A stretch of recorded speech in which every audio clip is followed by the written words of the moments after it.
Welcome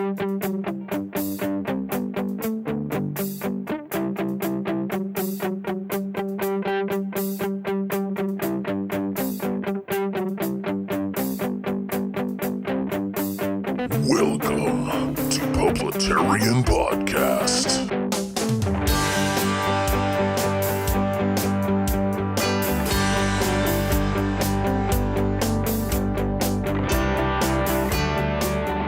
Good morning, good afternoon, and good evening, everyone. This is Ronald Johnson, Publitarian, coming at you again with another episode of Publitarian Podcast. And we are up to episode number 30 now, and I decided to just dive into the holiday music. I hope that you all had a happy Thanksgiving and that you gobbled until you wobbled. I certainly did.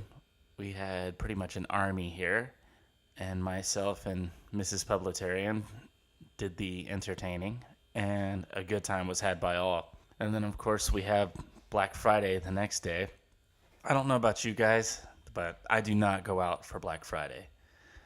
No deal is worth the emotional trauma to my person. I just don't understand it. I don't see why people feel the need to do that. Hey, it's a free country, though. If you want to do that, knock yourself out. Or maybe somebody else will knock you out and take the TV out of your hands as you're laying there.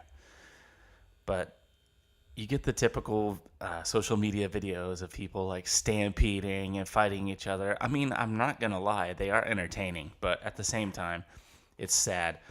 And I love the fact that half of the country wants socialism or perceivingly wants socialism, yet they want to spend the money on the fruits of capitalism and don't understand what it took to get that product to the shelf and into their greedy little Black Friday hands.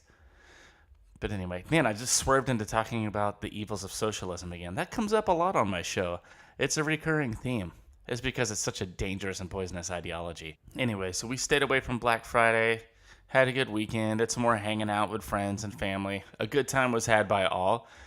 And getting to the topic that I want to talk about today, obviously we've got the holiday season coming up, and this subject is going to be very pertinent to some of my audience and not pertinent at all to another half of my audience. So this episode is either going to have record amount of downloads or record amount of no downloads. Because since we are talking about the holiday season and retail, one of the things that gets purchased a lot are video games. And as we know, video games are for the children, and full-grown adult males don't play video games, right? Because they're for kids. Yeah. Good luck with that. I am a video game nerd. I don't play it as much as I used to, but I still get a chance to play them. And I was thinking about the topic of video games, and I was like, you know what? I need to put this into my show. I need to go on like this nerd rant about social justice in video games. And I've literally been putting it off for months now. But with no show prep, really, I'm just going to dive into it and talk about it. What has been triggering this and building this up in my mind is video games, like all the rest of the media that we consume, is tainted by liberalism and social justice activism. I hate that's the case, but it is the case. So like I said, you guys, if you have zero interest in video games, this will probably be where you tune out. But I still wanted to do a commentary on it. What started all this? Like I said, it's been building up, but kind of the last straw. And now I'm really going to get nerdy. I have a special place in my heart for what's called FMV games, full motion video. They were around in the 90s when you had to load like 800 CDs into the computer to get a game to play, and it had very cheesy video, very like blocky, grainy video, limited capabilities, but they were just really fun. I love the fact that you had like actual actors on the screen acting out these video games. Well, they're starting to make a resurgence, and I saw one that piqued my interest. It's a video game called War Games, but it was a redo of the 80s movie called War Games. It was Matthew Broderick. Was it Matthew Broderick? Yeah. And so it piqued my interest, being a child of the 80s. And I'm like, all right, well, I'll check it out. And it's a FMV game. That's cool. So I dive into it. And within about 5 minutes of playing this game, I realized I'd made a horrible mistake. And I'm like, oh no, this is going to be one big social justice, hippie, leftist rant. And that is exactly what happened. There were so many just cringeworthy scenes in this game that I couldn't even get through it. I had to stop. Scene one, for example.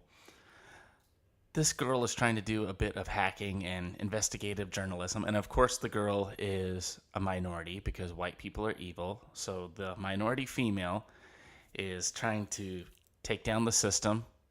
Of course, the system is run by evil white men.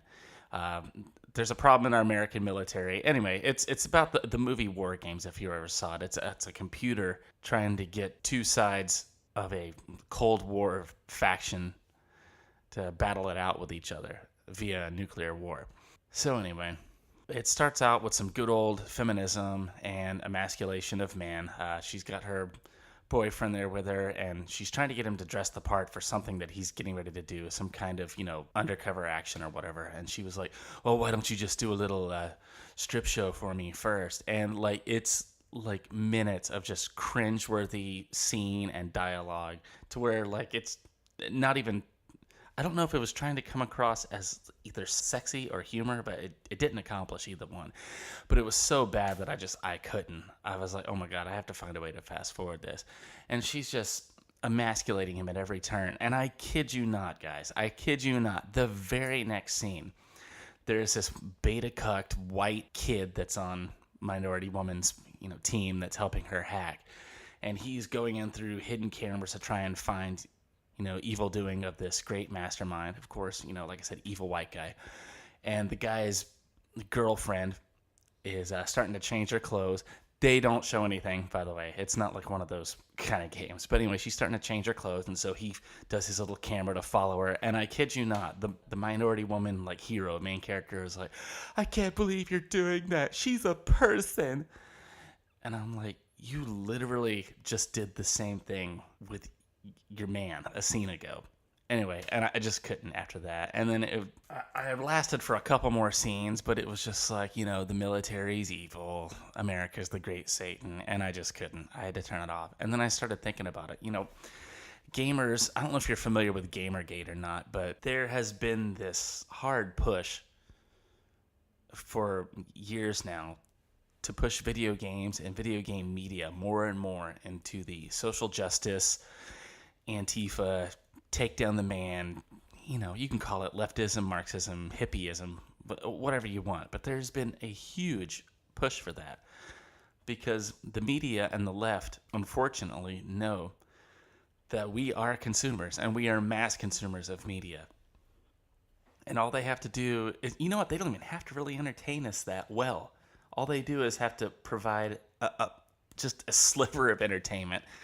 And because we're brain dead zombies that'll watch anything or play anything, they'll feed their agenda into us while we're just sitting there on the screen glued. This has to do with TV shows. I've made this specifically about video games, but it's about TV shows or anything else. Like I said, I'm a nerd. When the Supergirl reboot came out, I wanted to see it because I like Superman, Supergirl, DC, Marvel, all the comic characters. And I got maybe a few episodes into it, and I'm like, this isn't a superhero show. This is social justice with a girl that happens to be strong, who has to keep apologizing for her powers, for her whiteness, and how she's got power and she needs to use it to, level the playing field. Just good old-fashioned communism and Marxism. And I couldn't do it. Or like Wifey and I tried to sit down and watch some of the Netflix superhero shows like Daredevil or Iron Fist, any of those. Like, I kid you not, we couldn't even get through the first episode of Iron Fist because it was literally the first opening scene was just all social justice and how the rich white kid doesn't know the plight of the black man. And I was like, what does this have to do with superheroes and good guys fighting bad guys? It made me so angry. Whoa, it's really starting to come down out there. I guess you guys can hear it. You guys, it's 2018. Does racism still exist? Yes. Not on a large scale.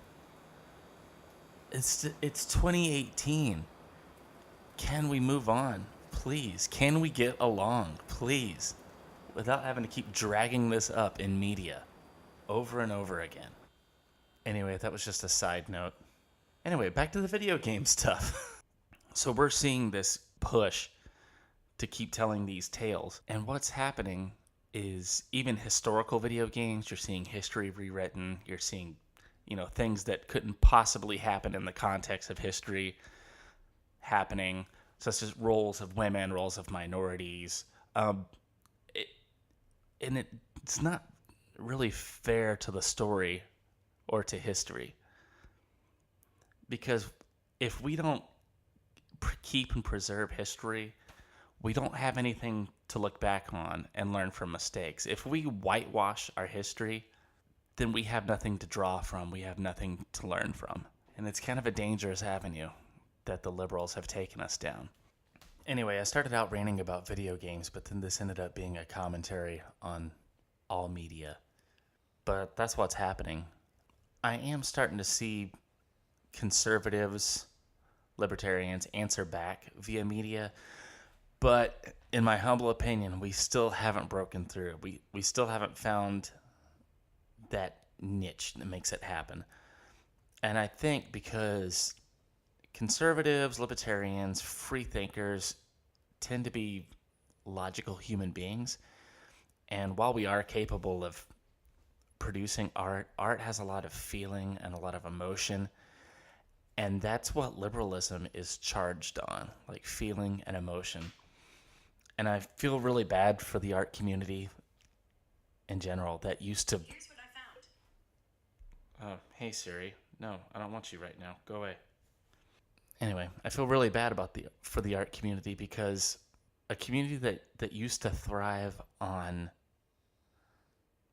truth and beauty has been hijacked by the left and liberalism and is made to look at deviancy and ugliness and left-wing political nonsense and run that as mainstream. Whereas people that are free thinkers and actually use their brain and use logic and common sense and have at least some degree of morality. I know that's just a old-fashioned word now. Those are the ones that are the weirdos. Those are the ones that should be shunned. And I hate that the art community in general has done that.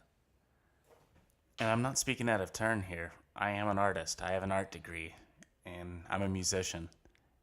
And it just upsets me that we've let a political ideology take over our community. But I'm seeing it more and more in video games. Any video game that has a story now, the story gets ruined by liberalism. And for years, I've just kind of ignored it. I'm like, well, this is it. I mean, these are the people that produce the art. So if you want the art, you want to consume the art, you have to look past it. And I'm just getting to the point where I can't look past it anymore.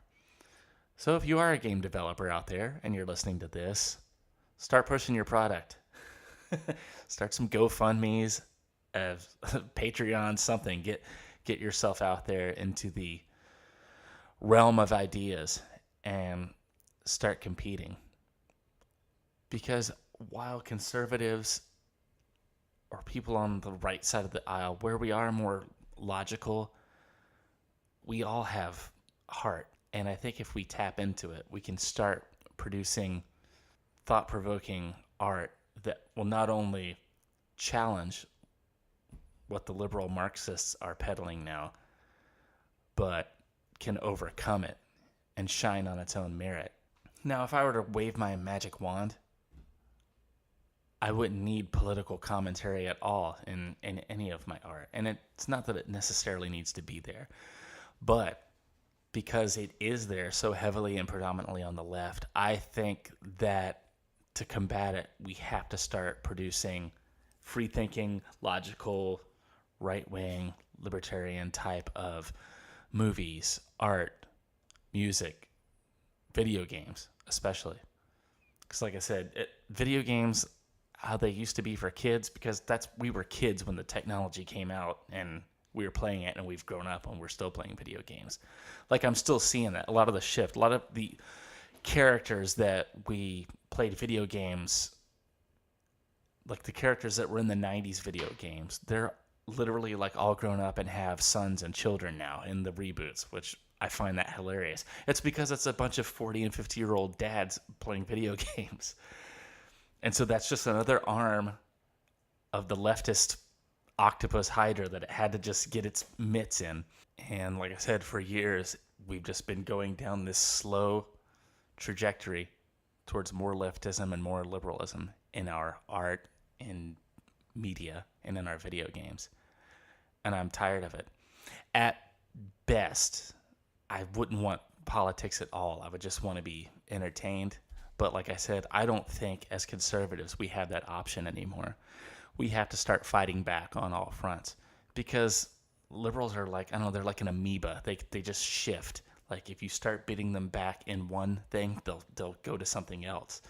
And that's what they've done with video game culture. Matter of fact, Candace Owens, Red Pill Black, that's how she got red pilled.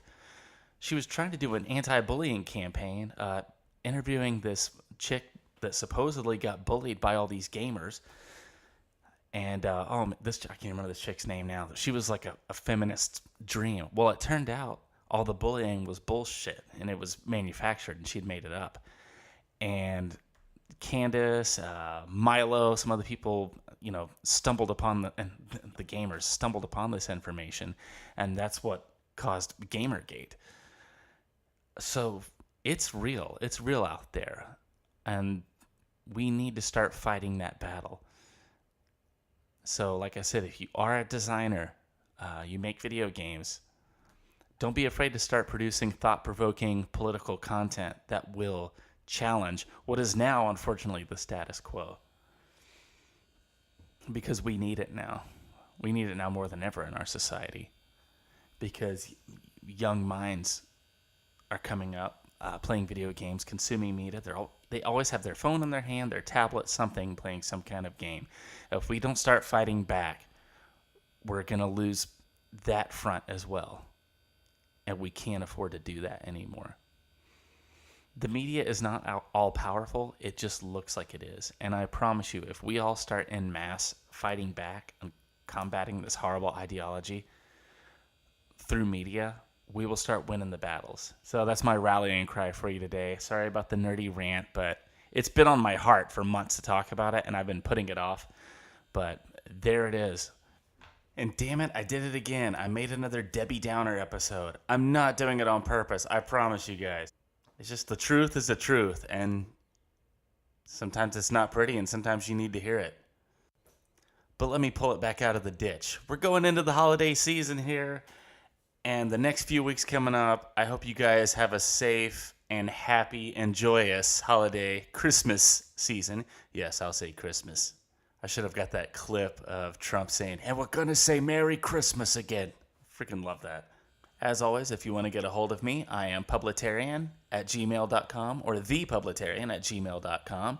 I'm on Minds. I'm on gab.ai. I'm on Twitter. I'm on Instagram. I'm always Publitarian on all of that. I'm also on this new app called Freezoxy, FreeZoxxee. It's kind of like a conservative social media. It looks like it's combined Twitter, Facebook, and Instagram. So far, so good on it. It looks like a cool platform. You can chat even. The only problem is, like I said, it's kind of like an echo chamber. It's just going to be right-wingers on there talking. But you're welcome to follow me on there as well. I am Publitarian on there. And thank you so much for listening to Publitarian Podcast. The numbers keep going up for my downloaders, and I really do appreciate it. Thank you guys so much for listening.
listening to Publitarian Podcast. Copyright 2018.